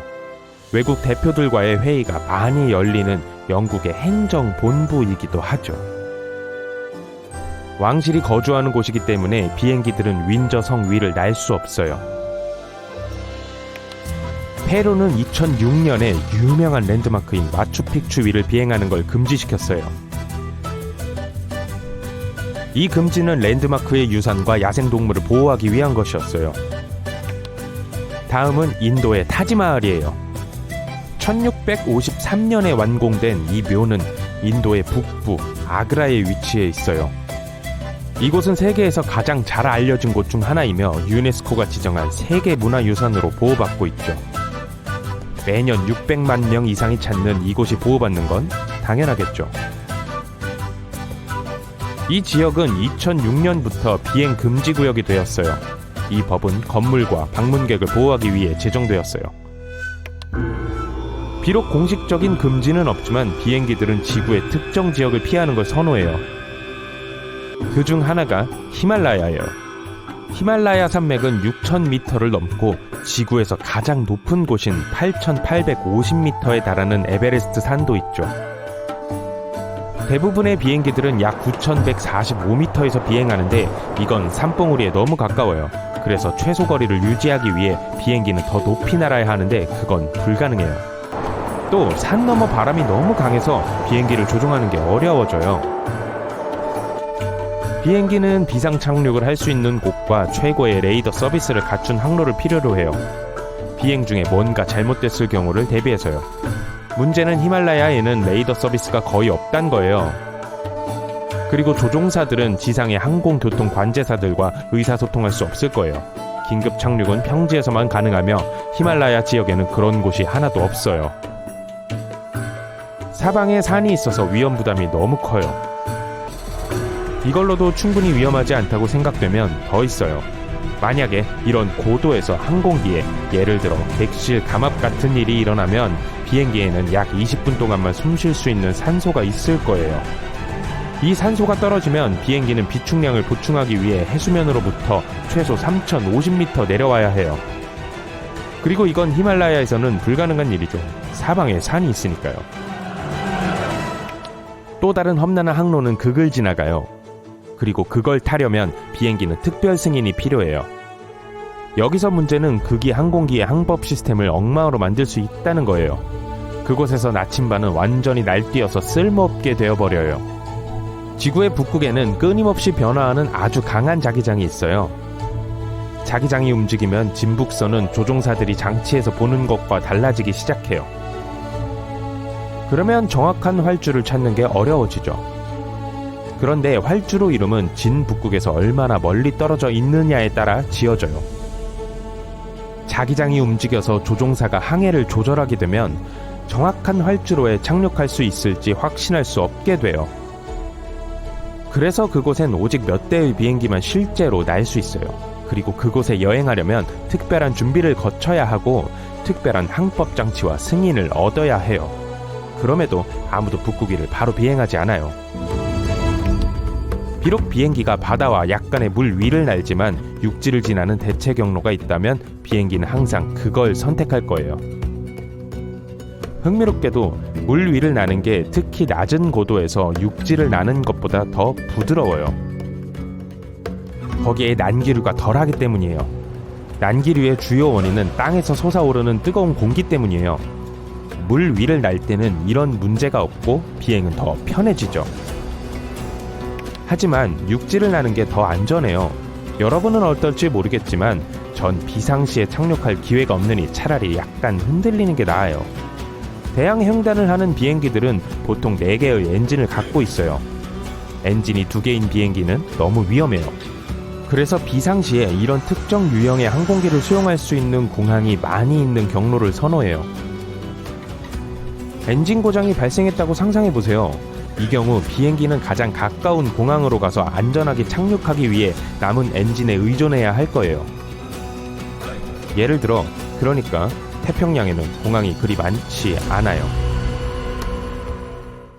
구글에서 구글 맵 서비스를 시작한 지 15년이 넘었습니다. 그 이후로 전 세계의 호기심 어린 사용자들이 흥미로운 장소를 발굴해내고 있습니다. 예를 들면 페루에 구멍의 비밀이 있습니다. 이 띠의 길이는 약 1.6km 정도로 6,000개 이상의 이상한 구멍들이 가득 차 있어요. 이 구멍들은 모두 지름과 깊이가 다른데요. 이 현상은 더 유명한 나스카 문양과는 공통점이 없습니다. 이 장소의 목적이나 건축가 모두 1933년부터 미스테리로 남아 있습니다. 그때 한 비행사가 이 구멍의 항공사진을 발표했어요. 현재 고고학자들은 추측만 할 수 있습니다. 가장 그럴듯한 이론은 이 구멍이 잉카 제국 시대 때 지어진 저장용 구덩이였다는 거예요. 사실인지는 모르겠지만 이 구멍띠를 보면 좀 소름이 끼치네요. 이번에는 네덜란드의 인공섬으로 가보겠습니다. 케텔미어 호수에 있는 섬인데요. 위치 핀 아이콘과 똑같이 생긴 섬이에요.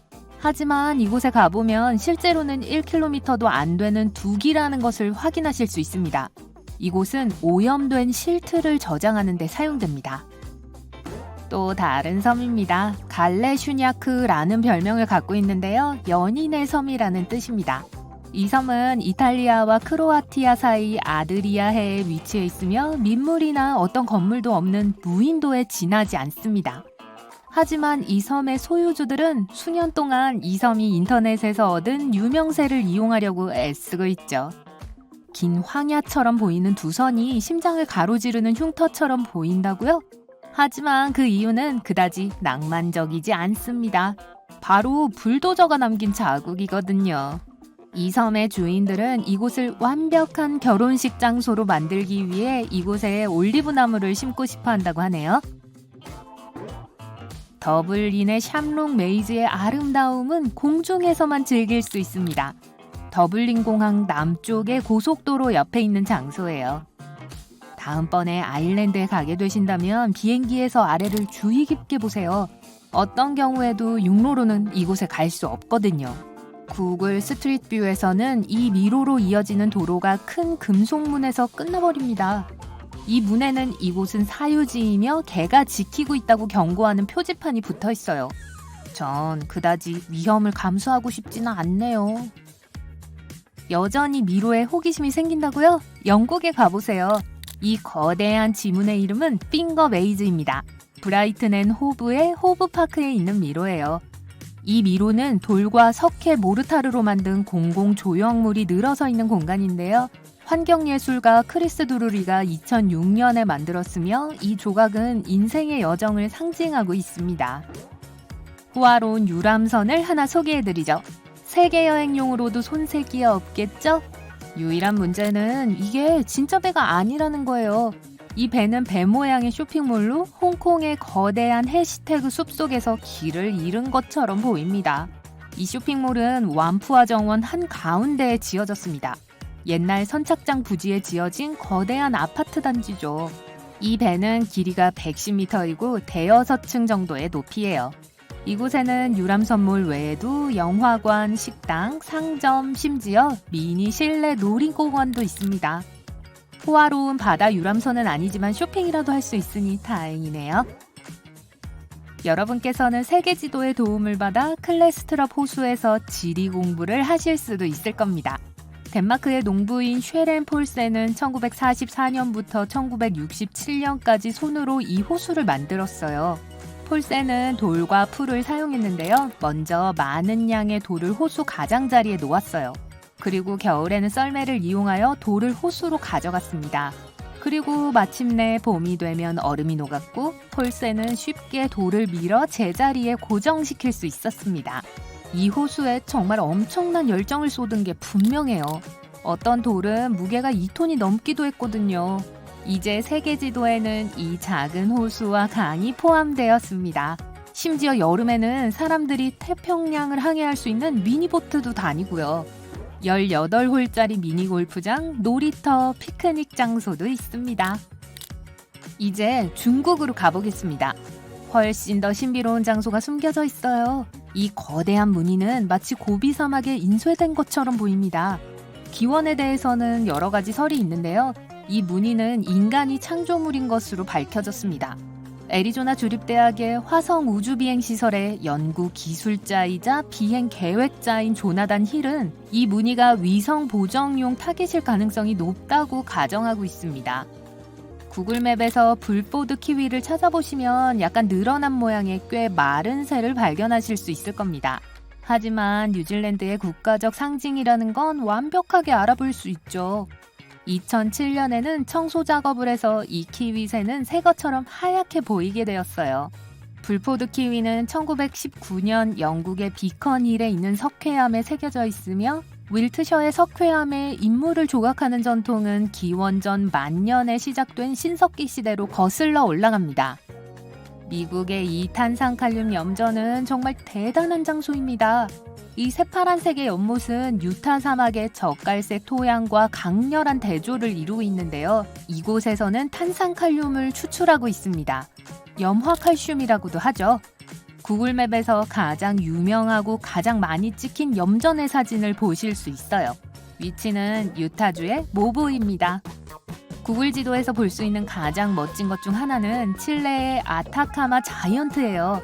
1000년 이상의 역사를 가진 이 지오글리프는 길이가 거의 90m에 달합니다. 지오글리프란 땅 위에 크게 그려진 그림을 뜻하는데요. 보통 바위, 돌, 자갈로 만들어지거나 흙에 새겨지고 그려져 있습니다. 다음 장소는 좀 무서울 수도 있어요.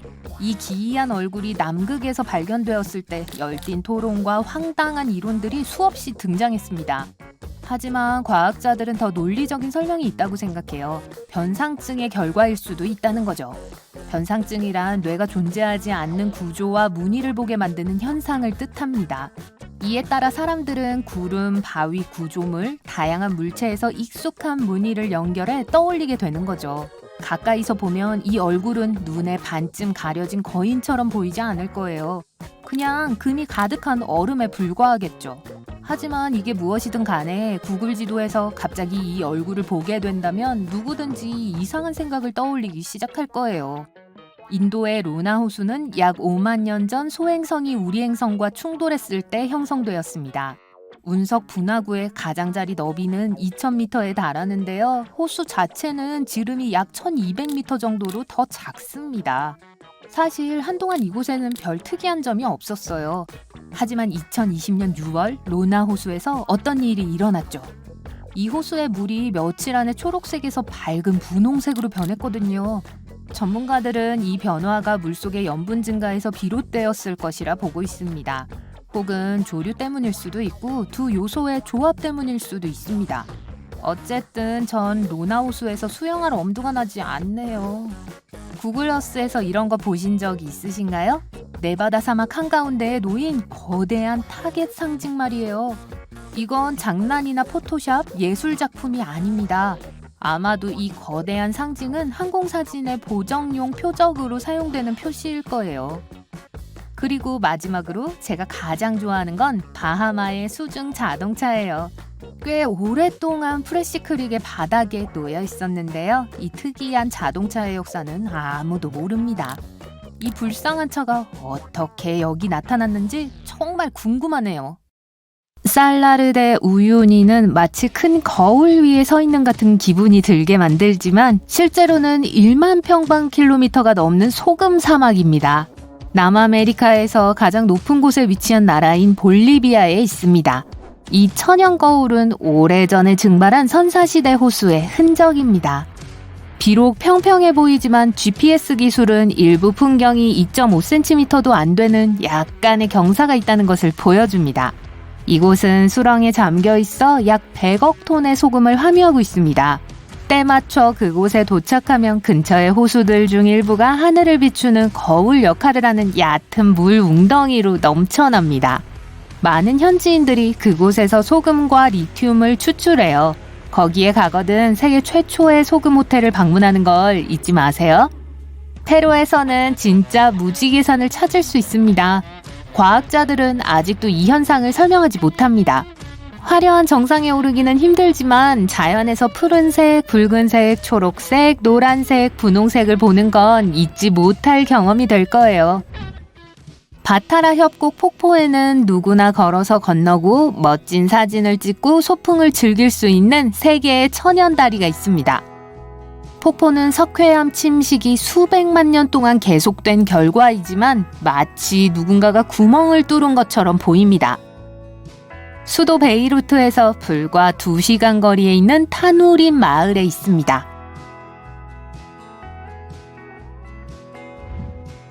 사해는 다른 바다에 비해 염분과 미네랄의 농도가 높습니다. 엄밀히 말하면 호수지만요. 수영은 거의 불가능하지만 사람들은 몸에 좋은 천연 화학물질을 얻기 위해 그곳에 갑니다. 수면 위를 떠다니는 건 긴장을 푸는 좋은 방법이죠. 이 고대 수역은 바다보다 9.6배 더 염분이 높아서 눈으로 볼 수 있는 생물은 살 수 없기 때문에 그런 이름이 붙여졌습니다. 염분을 좋아하는 박테리아와 곰팡이 일부만이 발견됩니다. 또한 해수면 420m 아래로 육지에서 가장 낮은 고도입니다. 멀리 사우디아라비아에는 가운데가 완벽하게 2조각으로 잘려 평행하게 놓여있는 바위가 있습니다. 알-나스라가 이토록 특별한 이유는 인위적으로 만들어진 것이 아니라 오랜 세월 동안 자연적인 현상의 결과이기 때문입니다. 이 빙하는 마치 남극대륙 한가운데에 누군가 많은 양의 붉은 페인트를 쏟은 것처럼 보이지만 사실은 자연적인 색입니다. 피폭포는 극도로 짠물이 산화철과 섞인 결과로 아무도 없는 외진 곳에 이런 섬뜩한 경관을 연출합니다. 베트남의 수도인 하노이에서는 실제로 움직이는 기차에서 불과 몇 미터 떨어진 곳에서 커피를 즐길 수 있습니다. 이 지역에 사는 주민들은 기차가 하루에 2번 지나갈 때 아무도 선로에 없도록 해야 합니다. 거리가 붐비는 날에는 벽에 몸을 바짝 붙이거나 근처에 있는 많은 커피숍 안으로 들어가야 합니다. 얼어붙은 거품은 캐나다 아브라함 호수에서 흔히 볼 수 있습니다.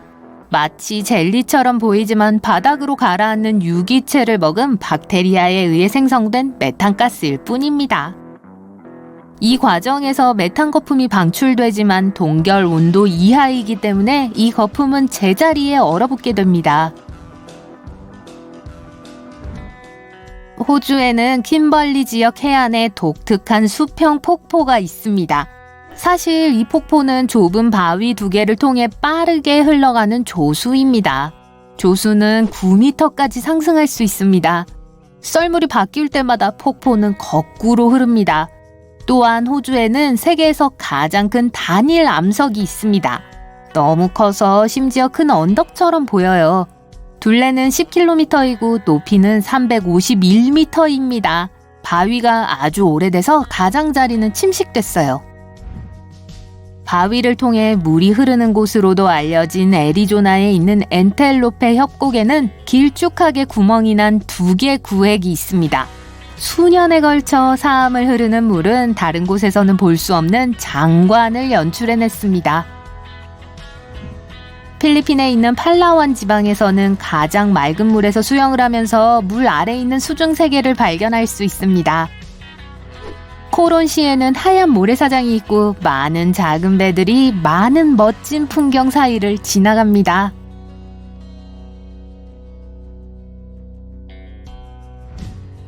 트리스탄 다 쿠냐는 대서양에 있는 작은 화산군도로 아르헨티나의 부에노스아이레스와 남아프리카 공화국의 케이프타운이 유일한 이웃도시입니다. 이 독특한 곳에 도착하려면 배로 7일이 걸립니다. 만약 여러분이 한적한 세계로 탈출하고 싶다면 280명의 현지인들과 함께 지내는 생활은 모든 것에서 동떨어진 느낌이 들게 해줄 거예요. 트리스탄 다쿠냐보다 더 고립된 섬은 핏케언 섬입니다. 타히티에서 2200km 떨어진 이곳은 영국인, 폴리네시아인, 그리고 다른 태평양 섬 사람들이 어울려 화산 토양에서 농작물을 재배하며 사는 곳입니다. 인구는 50명 정도입니다. 이 작은 섬은 두 번째로 큰 해양 보호구역입니다. 이곳을 방문할 계획이라면 12명의 승객을 태울 수 있는 보급선을 타고 장거리 항해를 떠날 준비를 하세요. 우크라이나에 버려진 환상 속 철도 터널은 여러분이 방문할 수 있는 가장 로맨틱한 장소 중 하나입니다. 나뭇잎과 무성한 녹색 식물 사이를 걷는 것은 마치 동화 속에 있는 것처럼 느껴집니다. 크로아티아의 플리트비체 호수 국립공원은 주요 관광지이자 많은 독특한 동물과 식물이 모여있는 세계 문화유산입니다. 사방에서 흐르는 무한한 폭포와 주변의 맑은 호수가 펼쳐진 덕분에 마치 서사 영화 세트장 같아요. 시베리아 바이칼 호수는 세계에서 가장 오래된 호수이며 지구상에 얼지 않는 담수의 20%를 포함하고 있습니다. 또한 세계에서 가장 깊은 호수로 최대 깊이는 1646m입니다. 이곳은 오랫동안의 고립으로 인해 가장 다양한 생명체들이 사는 장소 중 하나입니다. 1300종 이상의 동물과 570종의 식물이 이곳에 살고 있어요. 멕시코에는 지하 수정동굴이 있는데 마치 성간세계처럼 보입니다. 지표면 아래 약 300m 깊이에 있으며 각각의 수정 스파이크는 길이가 10m이고 무게가 55톤까지 나갑니다. 이것은 세상에서 가장 큰 수정 결정체 중 일부입니다. 이 해변을 독특하게 만드는 것은 붉은 모래이고 바로 이 때문에 중국 텐진으로 관광객들이 몰립니다. 소금물에는 수와 다살사라는 붉은색 식물이 살고 있어요. 바닷가 전체가 붉은색으로 덮여 있는데 바다 꼭대기층만 보입니다. 중국에는 유명한 할리우드 영화에 영감을 준 텐지 산맥도 있습니다. 이 독특한 산은 우링위안 지역 50평방킬로미터에 걸쳐 펼쳐져 있어요. 수백만 년의 암석 침식이 이 놀라운 아름다움을 만들어냈습니다. 햇볕이 쨍쨍한 캘리포니아에는 자이언트 포레스트가 있는 세쿼이아 국립공원이 있습니다. 수천 년 전부터 있었어요. 이런 거대한 나무 8,000그루 이상이 이 땅에 솟아있는데 이 중에는 세계에서 가장 큰 식물 10그루가 포함되어 있습니다. 제너럴 셔먼 세쿼이아는 최대 2,700년 정도 된 것으로 추정되며 최적으로 볼 때 세계에서 가장 큰 살아있는 나무로 알려져 있습니다. 일본의 고양이 섬의 인구는 10명 미만인데 고양이는 120마리 이상입니다. 이 섬은 외딴 지역에 위치해 있고 지역 주민들은 그 사실을 좋아해요. 이곳을 방문한다면 고양이를 좋아하는 사람을 꼭 데리고 가세요.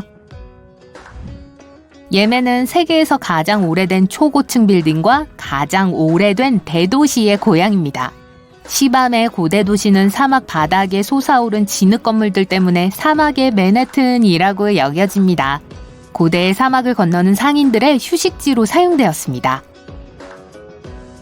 이 진흙벽돌 건물들은 높이가 7층이며 비옥한 토양과 건초 그리고 물로 만든 벽돌을 햇빛 아래서 며칠 동안 구워서 지어졌습니다. 1층은 가축과 곡식을 보관하는 데 사용되었고 위층은 사람들과 어울리며 좋은 경치를 볼 수 있는 곳이었습니다.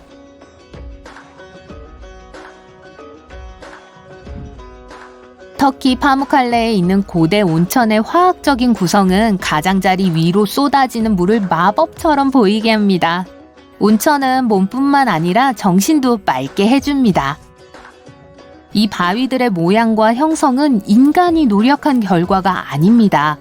격렬한 화산 폭발에 의해 만들어졌어요. 과학자들은 아일랜드에 있는 자이언트 코스웨이가 왜 그렇게 이상한 모양으로 생겼는지 아직도 혼란스러워하고 있어요. 소코트라는 인도양 예멘 앞바다에 있는 외계인 같은 섬으로 가장 독특한 나무가 있는 섬입니다. 용혈수라고 불리는데 이 놀라운 섬에서만 볼 수 있어요. 2008년에 이곳은 세계문화유산으로 지정되었습니다. 아이슬란드의 검은 폭포는 그것을 둘러싼 어두운 용암 기둥에서 이름을 얻었습니다. 폭포의 밑부분에는 날카로운 바위가 있어요. 전체 구조는 아이슬란드의 유명한 건축물에서 볼 수 있는 영감을 주었습니다. 겨우 약 73만 명의 인구를 가진 알래스카에는 약 8천 명의 조종사가 살고 있습니다. 이는 전체 주인구의 1%가 넘는 숫자예요. 미국 다른 지역보다 조종사가 6배, 1인당 항공기의 수가 16배 더 많습니다. 대부분의 사람들에게는 이상하게 보일지 모르지만 알래스카에서는 비행이 생활의 큰 부분을 차지합니다.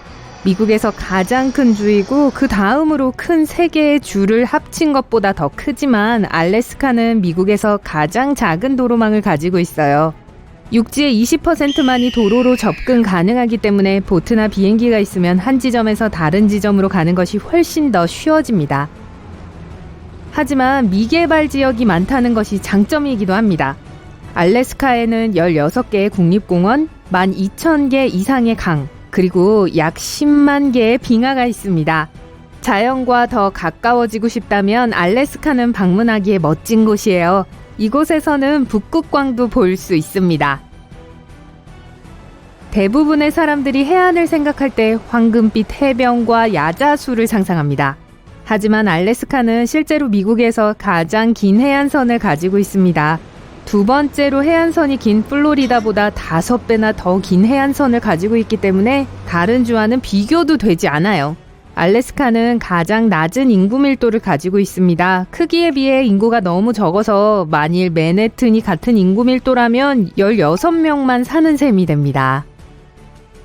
뉴욕은 지리적인 면에서는 알래스카보다 훨씬 작지만 거의 40개의 다른 주보다 더 많은 사람들이 살고 있습니다. 1제곱킬로미터당 10,000명 이상의 사람들이 살고 있어요. 다른 주에 대해 말하자면 어떤 주 이름에도 쓰이지 않는 알파벳 글자가 하나 있습니다. 바로 Q예요. 애리조나주는 매년 매우 많은 양의 면화를 생산하기 때문에 모든 미국인당 2개의 티셔츠를 만들 수 있을 정도입니다. 엠파이어 스테이트 빌딩은 너무 커서 10118이라는 고유한 우편 번호도 있습니다. 마치 도시 자체 같아요. 여러분이 길을 걷고 있는데 엠파이어 스테이트 빌딩 꼭대기에서 누군가가 동전을 떨어뜨린다고 해도 걱정하지 마세요. 낙하 속도가 빠를수록 공기 저항이 증가하기 때문에 큰 피해를 줄 만큼 높은 속도에 도달하지 못합니다. 그래도 약간 아플 수는 있겠죠. 과학자들은 뉴욕에서만 사는 독특한 종의 개미를 발견했습니다. 14개 블록 지역에서만 발견됐어요. 맨해튼 개미라는 별명도 가지고 있죠. 우와, 제가 꾸며낸 말장난처럼 들리지만 이건 사실이에요. 미국 최초의 상업 여객기는 1914년에 등장했습니다. 비행시간은 불과 23분이었고 플로리다주 세인트피터스버그에서 템파까지 가까운 거리만 운행했습니다. 하지만 사람들은 $400라는 거액을 지불했는데 오늘날 시세로 약 900만 원에 달합니다. 미국에서 지속적으로 사람들이 거주해온 가장 오래된 도시는 플로리다주의 세인트 어거스틴입니다. 1565년에 설립됐어요. 에베레스트 산은 세계에서 가장 높은 산으로 유명하지만 해수면 위에 있는 산들만 고려할 때 그렇습니다. 하와이에는 마우나키아라고 불리는 화산이 있는데 해저에 있는 화산 바닥부터 측정하면 실제로 더 높습니다. 해저 바닥에서 산 정상까지의 높이가 1210m에 달하는데 반해 에베레스트 산은 8848m입니다. 하와이에 가거든 칼라우에아에 너무 가까이 가지 마세요. 지구에서 가장 활동적인 화산 중 하나입니다. 현재 35년 넘게 끊임없이 분출하고 있어요. 가장 오랫동안 활동하지 않았던 건 약 18년 정도였고 20세기 중반으로 거슬러 올라갑니다. 미국, 중국, 그리고 아르헨티나는 세계에서 공룡 화석이 가장 많이 발견되는 곳입니다. 가장 많은 개별 화석과 가장 다양한 종이 발견되었어요. 오래된 것에 대한 얘기가 나와서 말인데 할리우드는 100년 이상 영화를 만들어 왔습니다. 정확히는 1910년부터죠. 야생마는 상징적인 동물이고 옛날 미국 서부를 상상할 때 떠오르는 것들 중 하나일 거예요. 하지만 야생마의 원래 고향은 미국이 아닙니다. 사실은 16세기에 수입되었습니다. 2019년 미국 농부들은 135억 부쉘 이상의 옥수수를 생산했습니다. 우와! 그 양은 거의 7천만 개의 축구장을 채울 수 있어요. 옥수수를 다 팝콘으로 만들면 얼마나 될까요? 자유의 여신상은 프랑스가 미국에 준 선물입니다. 원래 그 용도는 등대였어요.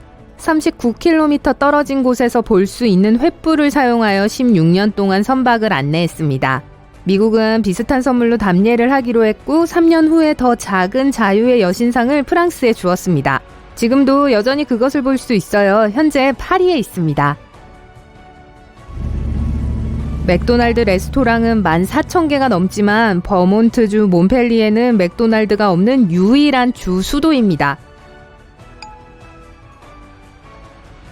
맥도날드는 건강한 음식을 장려하기 위해서 풍선껌 맛이 나는 브로콜리를 만든 적이 있었어요. 당연히 성공하지 못했습니다. 전자레인지는 퍼시 스펜서라는 발명가에 의해 디자인되었습니다. 그의 놀라운 발명품에는 겨우 $2의 보너스가 주어졌는데 인플레이션을 감안하면 약 3만 원 정도입니다.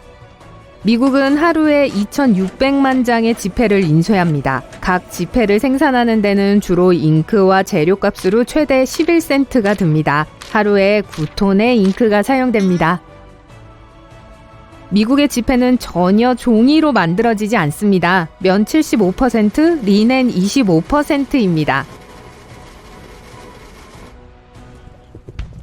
몬태나주에는 사람보다 소가 더 많습니다. 소가 약 3배 정도 더 많아요. 미국인은 평균적으로 한 직장에서 4.4년을 근무합니다. 맑은 날 시카고의 윌리스 타워 꼭대기까지 엘리베이터를 타고 가면 64에서 81km 떨어진 곳까지 볼 수 있습니다. 4개의 주를 볼 수 있다는 것을 의미해요. 미시간, 위스콘신, 인디애나, 일리노이주입니다. 아칸소주에서는 샌드위치 가게 앞에서 경적을 울리면 안 됩니다. 아마도 모든 이상한 법 중에서 이게 최고일 겁니다. 조지아주에서 닭이 길을 건너는 것은 불법입니다. 그 농담도 그만해야겠네요. 한편 코네티컷주에서는 손으로 걸어서 길을 건널 수 없습니다.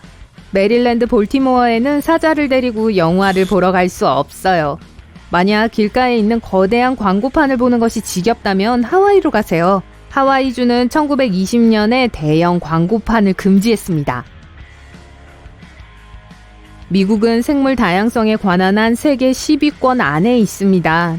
전 세계 토네이도의 4분의 3은 미국에서 발생합니다. 이런 운도 나쁘죠. 플로리다 에버글레이즈는 지구상에서 크로커다일과 엘리게이터가 공존하는 유일한 곳입니다. 엘리게이터는 짧고 둥근 주둥이를 가지고 있는 반면 크로커다일은 길고 뾰족한 주둥이를 가지고 있어요. 엘리게이터가 입을 다물면 이빨을 볼 수 없지만 크로커다일의 뒷이빨은 윗입술 위로 올라옵니다. 솔직히 그게 사실인지 확인할 만큼 가까이 다가가고 싶지는 않아요. 슈페리어 호수는 세계에서 가장 큰 민물 호수입니다. 너무 커서 이 호수를 비우면 북미 대륙과 남아메리카 대륙 전체를 30cm 높이의 물로 뒤덮을 수 있어요. 미국인들은 홍수를 조절하고 수력 에너지를 생산하고 관계 용수를 위해 후버댐을 지었습니다. 후버댐 건설에 사용된 콘크리트를 전국에 걸쳐 펼 수 있다면 뉴욕에서 샌프란시스코까지 2차선 고속도로를 건설할 수 있을 정도예요. 미국인들은 피자를 너무 좋아해서 매일 40만 4,686제곱미터 크기의 피자를 먹어치웁니다. 만약 우리가 지구상의 모든 강해물을 그랜드 캐년에 쏟아붓는다면 협곡은 반 정도만 가득 찰 거예요. 전체 면적은 7,500조 리터의 물을 담을 수 있어요. 도대체 0이 몇 개나 되는 거죠? 가장 빨리 말하는 주의 타이틀은 오레건주가 차지합니다.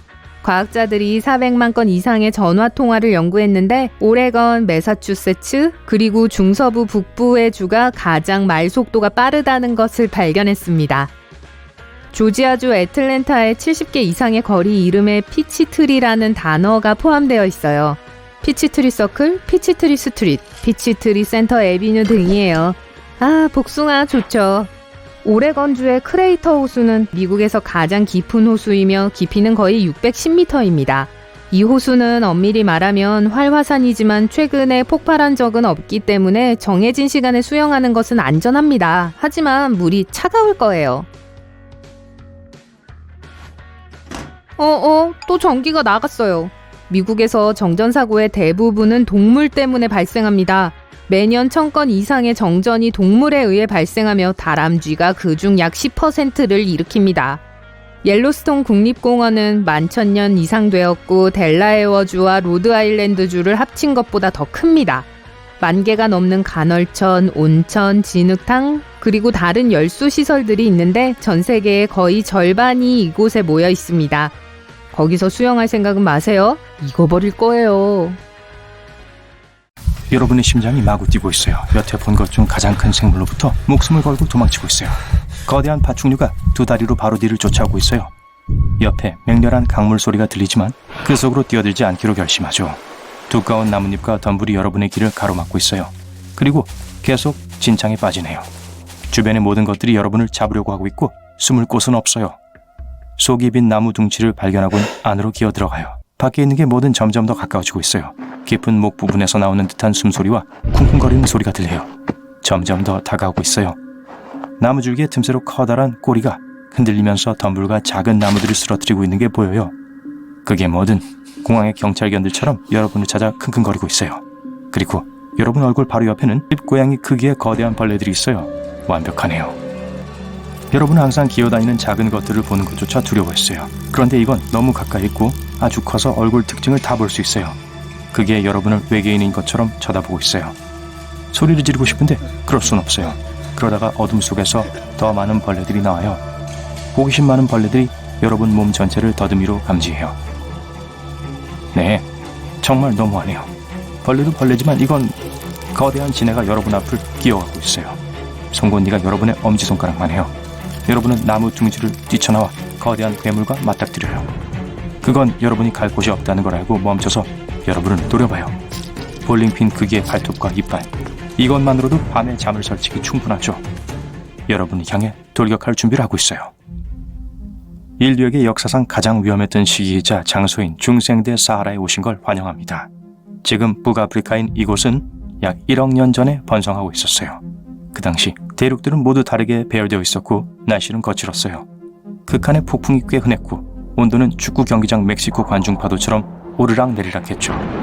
그러다가 해수면이 상승하기 시작했어요. 어느 날에 알제리와 모로코 사이 지역인 캠캠 지역에 물이 범람했어요. 다음 수백 년 동안 소행성, 화산 폭발, 그리고 다양한 자연재해들이 다른 모든 것들을 휩쓸었죠. 잘가 공룡들아, 놀아줘서 고마워. 여러분은 아마 사하라를 지구상에서 가장 살기 힘든 곳 중 하나로 생각할 테지만 나무와 강이 있던 시절엔 훨씬 더 살기 위험했어요. 유명한 거인의 강은 현대 이집트에서 모로코까지 이어진 거대한 강체계였어요. 땅은 평평했고 많은 식물은 자라지 않았지만 생명이 존재하기엔 충분했어요. 무섭고 무시무시한 생명체 말이에요. 여러분이 쳐다보고 있는 그 생명체는 거대하고 무섭게 생긴 수강류며대 여러분을 잡으려고 하고 있어요. 10m가 넘는 키에 역대급의 턱선을 가진 티라노사우루스 같은 공룡을 상상해보세요. 무섭죠? 이들이 당시 먹이사슬의 탑이었어요. 그리고 역사에서 이 장소와 시기는 매우 특별해요. 이 지역 전체에는 배고픈 공룡과 불쌍하고 작은 공룡 먹잇감들 사이에 믿을 수 없는 불균형이 있었어요. 먹을 게 충분하지 않았죠. 과학자들은 초식동물에 대한 많은 증거를 찾을 수 없었어요. 그건 언제고 서로에게 달려들기만을 기다리는 육식동물의 배틀로에 있었을지도 모른다는 뜻이죠. 그래서 그 거대한 수강류와 눈싸움을 하고 난 후 그림자가 여러분 뒤에서 살금살금 다가와요. 겁에 질려 뒤돌아보지 못했지만 으르렁거리는 소리는 지금까지 들었던 그 어떤 소리보다 더 커서 몸소리가 젖이네요. 돌아보니 스피노사우루스가 보이고 그게 전부였어요. 사람들이 티라노를 늘 공룡의 왕으로 보여주죠.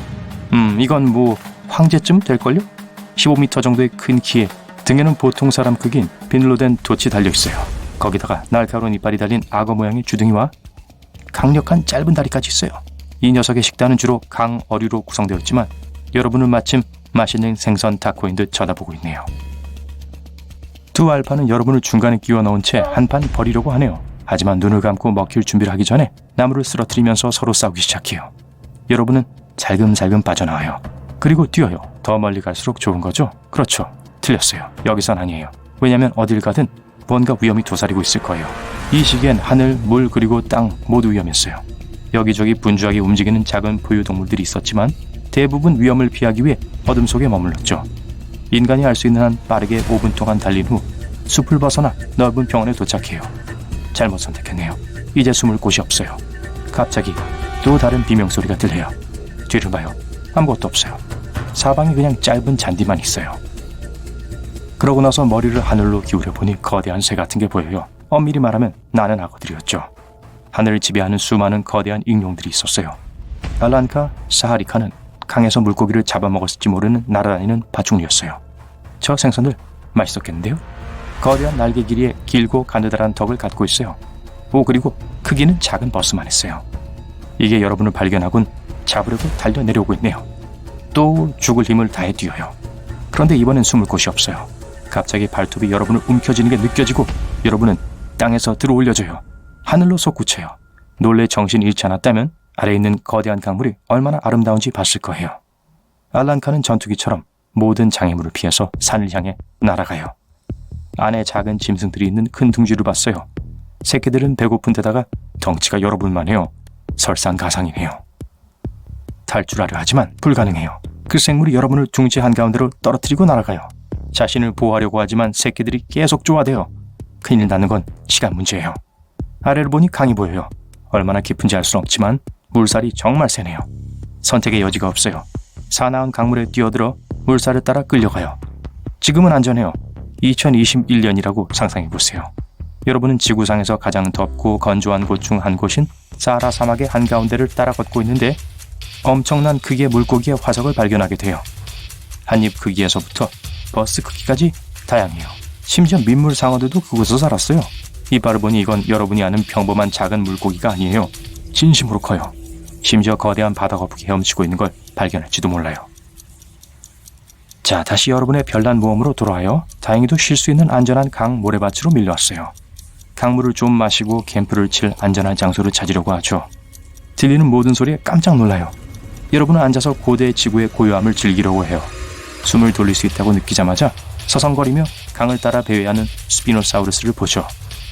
도망쳐서 덤불 밑에 숨자 여러분을 지나쳐가네요. 안전해요. 아니네요. 그게 돌아서서 덤불을 흔들어 여러분을 봐요. 그때 큰 쾅 하는 소리가 공룡을 겁쳐 쫓아내요. 그건 여러분이 잠에서 깰 때 나는 소리예요. 불을 켜자 고양이가 여러분을 쳐다보는 게 보여요. 공룡들이 정말 진짜 같았는데 아마 자기 전에 봤던 다큐멘터리 때문인가 봐요. 백악기 중반 생태계 전체는 일상생활을 강에 의존했어요. 모든 고대 문명들처럼 강은 그 시대의 생물들에게 필수였어요. 그리고 아주 최근에 과학자들이 그 당시 알려진 후손이 없이 멸종된 뱀의 새로운 종을 발견했어요. 이 고대 생태계를 이해하기 위해선 화석에 대해 많은 걸 아는 게 중요해요. 여러분은 두 개의 다른 화석이 나란히 있는 걸 발견할 수도 있어요. 하지만 그 동물들은 수백만 년 떨어져 존재했던 것일 수도 있어요.